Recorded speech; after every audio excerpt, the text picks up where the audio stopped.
নমস্কার। আজকে যে বিষয়টি নিয়ে কথা বলবো বলে ঠিক করেছি সেটা হচ্ছে মন খারাপ বা বিষণ্ণতা। প্রথমেই এখানে বলে রাখাটা ভালো যে আমি কোনো রকম ক্লিনিক্যাল ডিপ্রেশন নিয়ে কিন্তু আলোচনা করছি না। স্পেসিফিক্যালি আমি যেটা নিয়ে আজকে আলোচনা করছি খুব সাধারণত সেটা হচ্ছে মন খারাপ বা বিষণ্ণতা। দেখুন, মন খারাপ বা বিষণ্ণতা এটা কিন্তু বিভিন্ন ধরনের হতে পারে। সেটা হচ্ছে কোনো কারণে হতে পারে, সেটা নির্দিষ্ট কোনো একটা স্পেসিফিক রিজন আছে, অথবা কোনো নির্দিষ্ট কারণ নেই, তবুও মনে হচ্ছে মনটা খারাপ রয়েছে, কাজে মন বসছে না।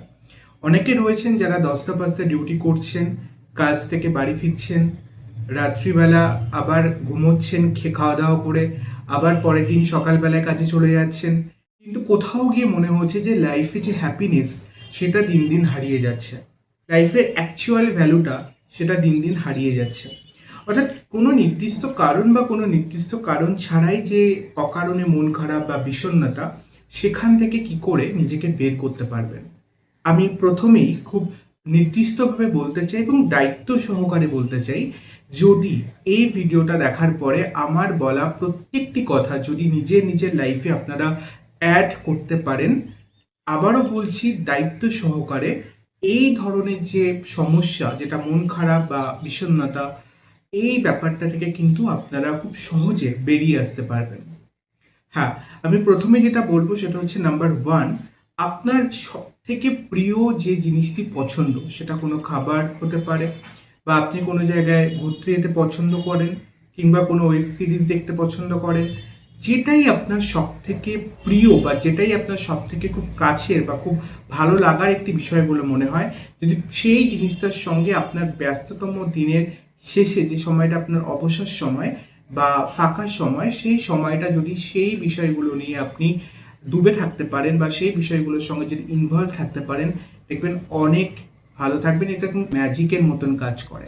এবং নাম্বার টু যেটা বলবো, ধরুন আপনি রাস্তা দিয়ে যাচ্ছেন, এমন কোনো মানুষকে দেখলেন যে খুব অসহায়, আপনি যদি তার জন্যে কিছু করতে পারেন, অর্থাৎ তাকে কিছু খাবার কিনে দিলেন বা তাকে কোনোভাবে কিছু সাহায্য করলেন, সেটা শুধু আপনি এবং তার মধ্যেই রাখলেন, কোনো রকম ফটোকপি বা ভিডিও করার আহ, মনে হয় না দরকার আছে। এবং সেটা করার পরে আপনি নিজের ভেতর থেকে যে ফিলটা পাবেন, যে আনন্দটা পাবেন, আমার মনে হয় আপনি কিন্তু যে মন খারাপ যে বিষণ্ণতার মধ্যে ডুবেছিলেন, সেখান থেকে কিন্তু খুব সহজে ওভারকাম করতে পারবেন এক নিমেষের মধ্যে। এবং নাম্বার থ্রি যেটা বলবো, ধরুন আপনি বাড়ি ফিরলেন, এবং নাম্বার থ্রি যেটা বলবো, আপনার অবসর সময়টা আপনি ফ্যামিলির সঙ্গে কাটান। আপনার যাকে খুব ভালো লাগে, যাদের সঙ্গে কথা বলতে ভালো লাগে, যাদের সঙ্গে মনে হয় যে আপনার কথাগুলো আপনি শেয়ার করতে পারেন, আপনি সেই ধরনের মানুষদের সঙ্গে বেশি করে সময় কাটান, তাদের সঙ্গে বাই ফোন বা সামনাসামনি বসে কথাবার্তা বলে, আপনি দেখবেন আপনার ভিতরে চলা যে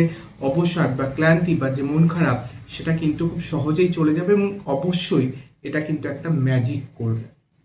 এবং লাস্ট যে কথাটা বলবো এবং বেস্ট অফ অল, যেটা সব থেকে আমি মনে করি খুবই প্রেফারেবল এবং খুবই একটা অ্যাট্রাকটিভ এই সিচুয়েশন থেকে নিজেকে সরিয়ে আনার, সেটা হচ্ছে যখন ঘুমোতে যাচ্ছেন প্রত্যেক দিন, এই ঘুমানোর টাইমিংটা এক করার চেষ্টা করুন। অর্থাৎ আপনি যদি রাত 10টায় ঘুমোতে যান, তাহলে চেষ্টা করবেন প্রত্যেক দিন সেম টাইমে বেডে যাওয়ার।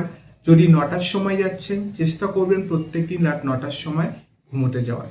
এবং ঘুমোতে যাওয়ার ঠিক 1 থেকে 1.5 ঘন্টার মধ্যে কোনো রকম কোনো স্ক্রিনিং, অর্থাৎ মোবাইল বা ল্যাপটপের মধ্যে থাকবেন না, পুরোপুরি অফ রাখবেন। যারা স্মোকিং বা অ্যালকোহল করেন, এরা পুরোপুরি এটাকে আপনি এড়িয়ে চলুন।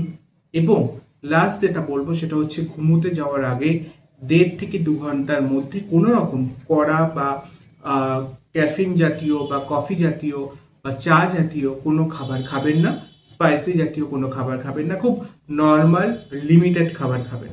যদি এই জিনিসগুলো আপনার লাইফে আপনি অ্যাড করতে পারেন, তাহলে দেখবেন অনেক দিক থেকে কিন্তু আপনি, তাহলে দেখবেন এই সিচুয়েশন থেকে কিন্তু আপনি খুব সহজে বেরিয়ে আসতে পারবেন।